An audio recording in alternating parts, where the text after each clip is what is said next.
Game night. The snacks are out, the cards are shuffled, the boards are set up, and suddenly, you're not just playing Monopoly or Catan anymore. You're witnessing 16 completely different philosophies of life colliding over cardboard and tiny plastic pieces. Some people are just here to have fun. Some are secretly tracking every move like it's a war simulation. Some are low-key trying to keep the peace, and others are fully prepared to flip the table over a house rule they did not authorize. Here's the twist. How you play board games is not random. It is deeply connected to your personality type. Tonight we're diving into how all 16 MBTI types behave when the dice come out. Who's ultra-competitive? Who is suspiciously quiet but somehow always wins?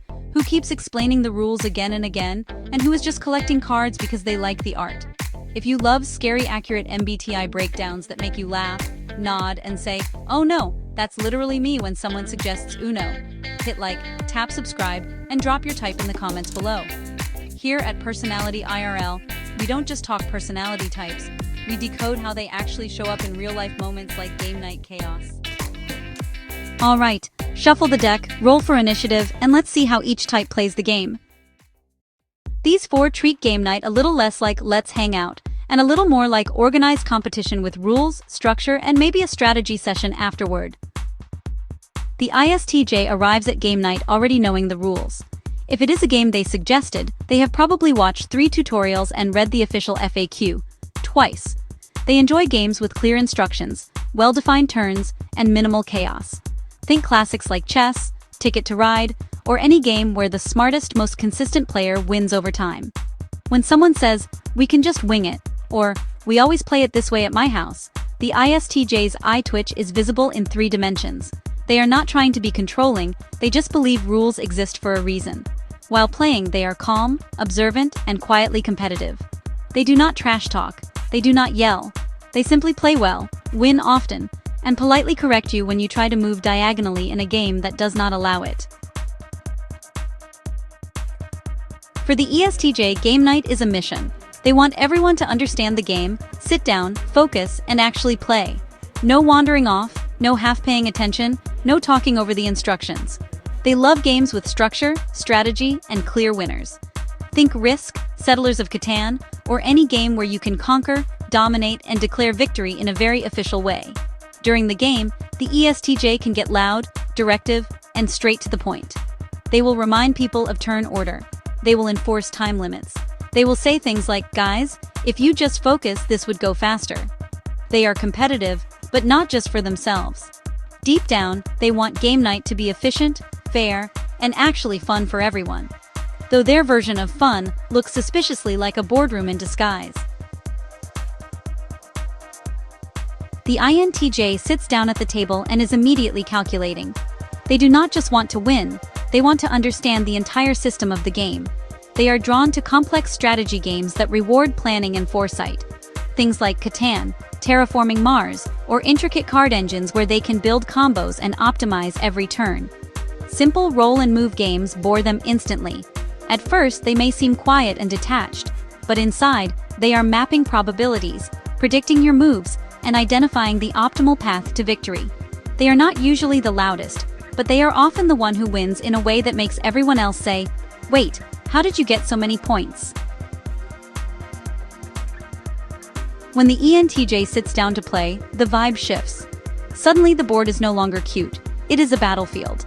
They love high-stakes strategy games and anything that involves negotiation, leadership, or direct competition. Catan, diplomacy, even mafia-style social games where they can influence others. These are their playground. They are charismatic, intense, and unafraid to talk a little trash. They will negotiate trades, form temporary alliances, and absolutely betray you if it is the optimal move. For the ENTJ, losing is educational. They will immediately identify what they did wrong and mentally adjust for next time. But make no mistake, they are not planning to lose again.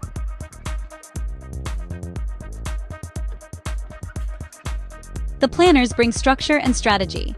The next group brings feelings, meaning, and sometimes a dramatic story arc.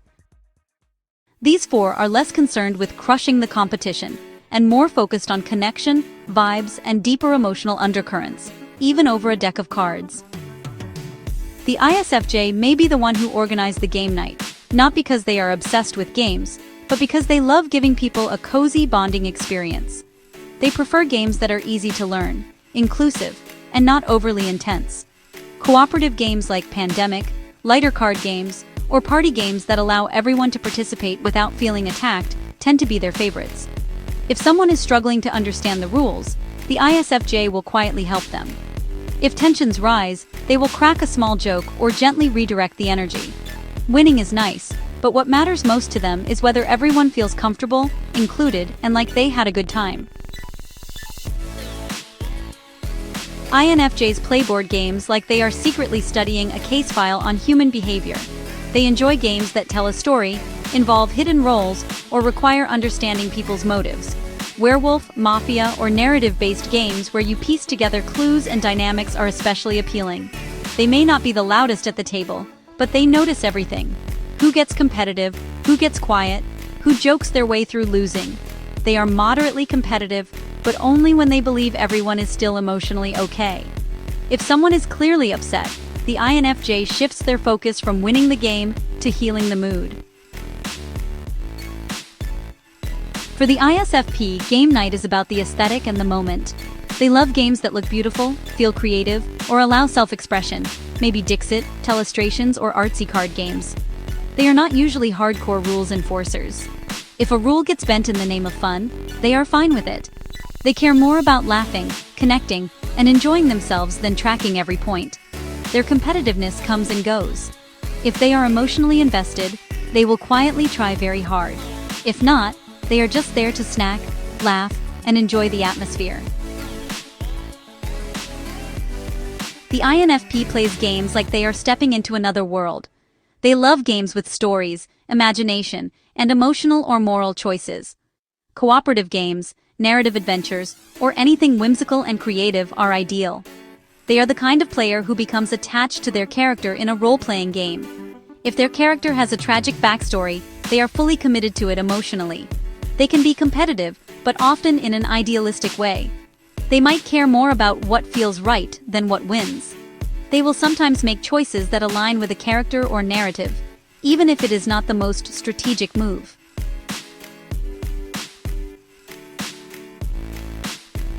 The feelers want harmony and meaning. The next group? They want excitement, chaos, and stories you will still be telling 3 years from now. These four turn game night into a full-blown event. The ESTP loves fast-paced games, big moments, and instant feedback. They want games with risk, bluffing, and chances to make bold moves.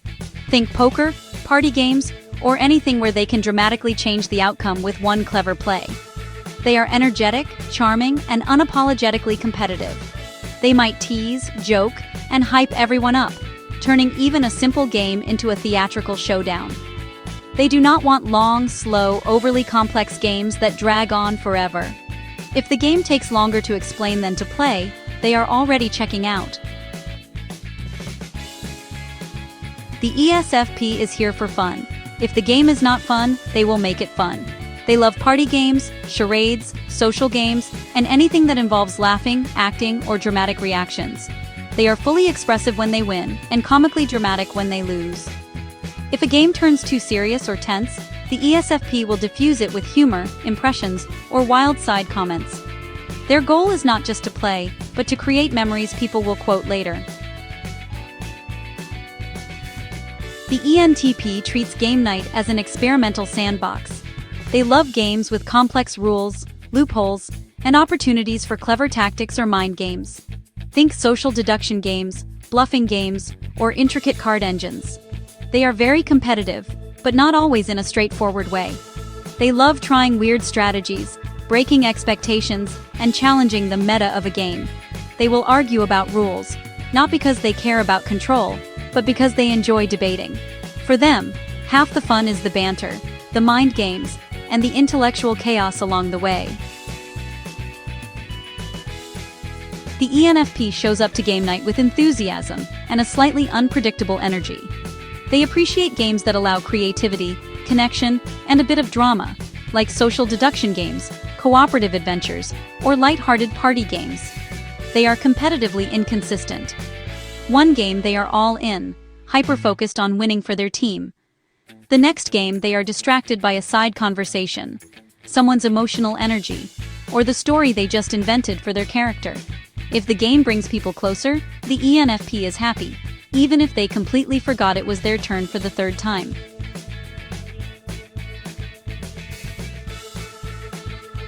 The action seekers chase fun and adrenaline. The final four bring balance, logic, and relational awareness to the table. These types sit in that space between strategy, connection, and understanding the group dynamic. The ISTP likes games that reward skill, logic, and adaptability. They enjoy puzzles, tactical combat, and games where clever timing and precision make the difference. They are not loud about competing, but they quietly try to play as efficiently and effectively as possible.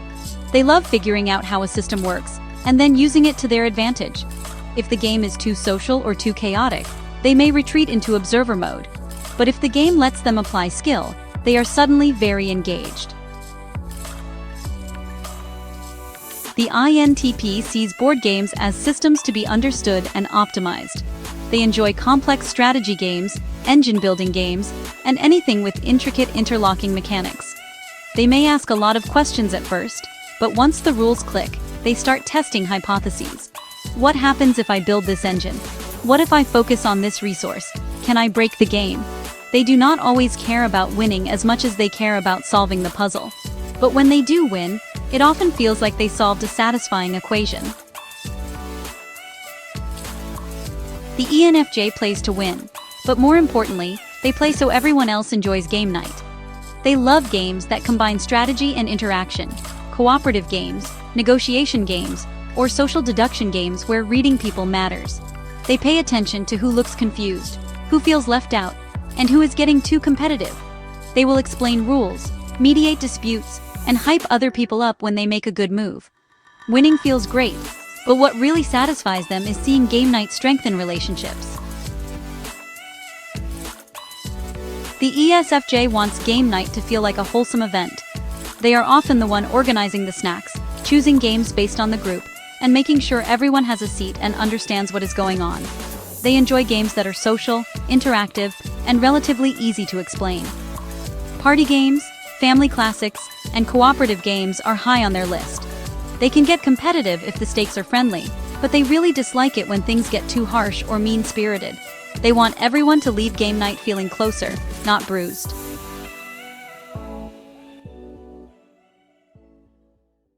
So, what kind of player are you? The planners strategize, the feelers connect, the seekers perform, the harmonizers balance. Game night is never just about the game, it is about how each personality type approaches rules, competition, connection, and fun. Now it's your turn. Drop your MBTI type in the comments and tell us, how do you behave on board game night? Are you the silent assassin, the chaotic wildcard, the rule enforcer, or the one just trying to keep the peace? If this video made you laugh, nod, or realize why your family refuses to play Monopoly with you anymore, hit like, subscribe, and turn on notifications so you never miss another MBTI deep dive. Here at Personality IRL, we break down personality types in the everyday moments that actually matter, from game nights to ghosting to 3 a.m. overthinking, so you can understand yourself and the people you love on a whole new level. Now go schedule a game night, and maybe send this video to your group chat first so everyone knows exactly what they're walking into.